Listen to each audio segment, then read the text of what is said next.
Royal Visit. Here are our thoughts, our review. JP over there, Fenny Rob over here. We have a few games under our belt, and what do you think? I'm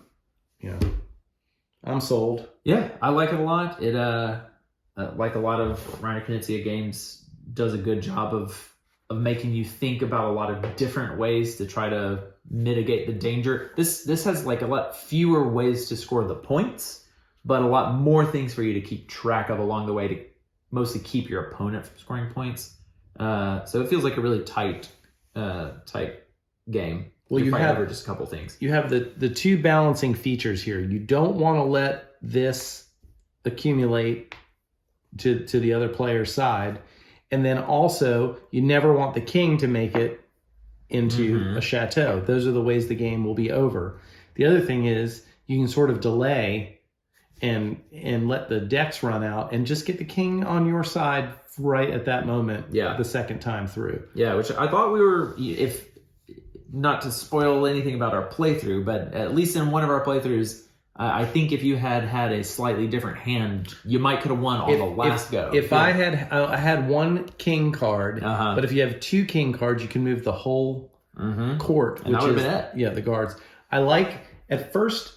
I will say one downside of the game. I would say is at first it's a little bit daunting to try to remember. Okay, the king can't be outside of the guards. That's pretty easy to remember. Sure. Can the wizard summon the... Wizard can't summon the jester. Right. The jester has to be on your side of the king. It does have a few little... And it's possible that we even missed one of those little ticky-tacky things along the way. I feel pretty confident. But I think, it feels a little fiddly on the entry level. Sure. But once we were into the flow of things, it makes sense why the jester can't bring the king past him using the wild cards. Right, because he has these huge numbers where you can just skyrocket the king across the entire map. And the wizard shouldn't be able to summon the jester, because if you do that, then you have the jester on your side and you can't use the jester's power.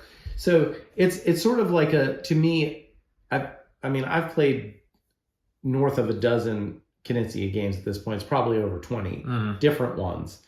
And there's always some little hook in the mechanics of the game that I find to be genius. In this one, for whatever reason, this stupid crown moving is like a timer that you can't have the big play, the big combo play. Yeah, and this again, it feels more to me like mitigating points from your opponent as opposed to games where you're trying to find all of your own points. Because again, there were so many times where, sure, it's the optimal move. Maybe I've got a bunch of these red cards and I want to move the king a bunch on my turn. But this wizard's been sitting in your territory the whole time. Getting a point. It's just point.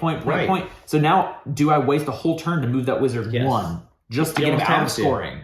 And then I get to go on with my plan. This definitely adds a lot, because it could just be a tug of war of where these pieces are. But this always puts some extra pressure on how you have to make your decisions. To me, that's the hook of this game.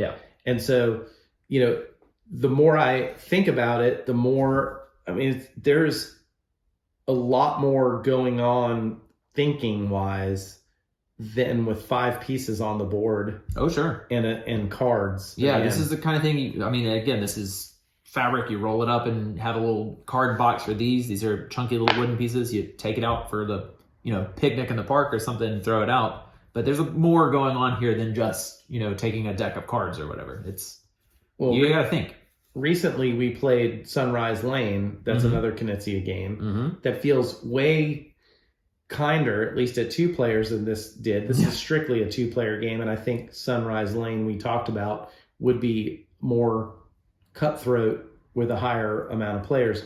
But if you think about it, you're kind of doing the same thing. You're collecting cards to be able to move a piece, a certain number of spaces.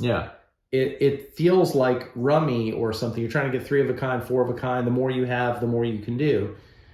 But at the same time, the spatial element of what can move where and the tug of war thing, it's just there's layer after layer after layer using the same type of mechanic from one game to another. Right. But somehow making this one feel way more tense at 2 players for what you're doing. Yeah.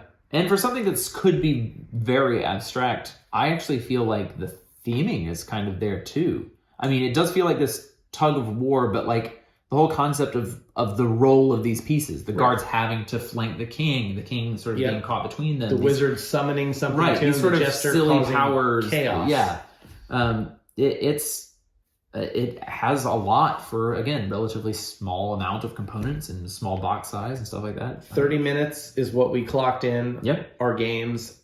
I mean, to me, it takes up very little table space. You could roll this up and fit it in the tiniest. I mean, the box itself isn't that big. I mean, to me, can you think, aside from figuring out what the pieces do at the beginning, this is going to take a couple of plays before you really understand why the pieces move the way they do. Yeah. I can't think of another downside. No, I mean, it's... The art, I feel like the cards are a little busy for me. Especially since all of the information that you need from the card really is this just tiny little corner here on the sides. The rest of it is just to establish the character, I guess, that you're moving with the card. I feel like they're a little busy. But, I mean, the iconography is very easy to figure out. I don't know that there is a downside to this game. Yeah, it's all clear. The stuff that you need is there. It's just maybe a little art stuff instead of just the pieces. But, is that a bad thing necessarily? I don't know. No, I think that's a matter of taste. If we're stretching for that to be the worst thing about this game, I think that says a lot about how good this is. On a scale of 1 to great, I'm calling this game great. This is a great 2-player game. Yep. I will play this anytime you want. Yeah, I totally agree with you there. Again, the fact that it packs down to such a small box but has a lot of thinking to it, I think checks a lot of the boxes for me. Looks nice, plays nice. I'm good with it.